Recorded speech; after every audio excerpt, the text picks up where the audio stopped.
FIFA world cup 2026 हेर्न ready हुनुभयो नि त? तर के तपाईँलाई थाहा छ फिफा वर्ल्ड कपबाट फिफाले कति कमाउँछ त? फिफा वर्ल्ड कप 2026 बाट फिफाले लगभग 13 अर्ब डलर कमाउने अपेक्षा गरिएको छ। त्यो भनेको नेपाली 17 खर्ब भन्दा बढी हो। र यो पैसा कहाँबाट आउँछ त?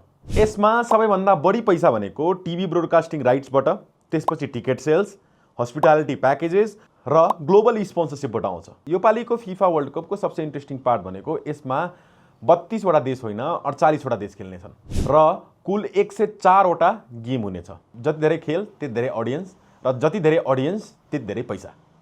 धेरैले फिफा वर्ल्ड कपलाई एज अ स्पोर्ट्स मात्र लिने गरेका छन्। यो संसारकै सबसे ठुलो स्पोर्ट्स बिजनेस र मार्केटिङ प्लेटफर्म हो। त्यही भएर प्रश्न यो होइन कि यो पालिको वर्ल्ड कप कसले जित्छ, प्रश्न यो हो कि यो पालिको वर्ल्ड कपबाट सबैभन्दा बढी पैसा कसले कमाउँछ। तपाईलाई के लाग्छ यो पालिको वर्ल्ड कप कसले जित्छ? कमेन्ट बक्समा लेख्नु होला है त। See you in next video.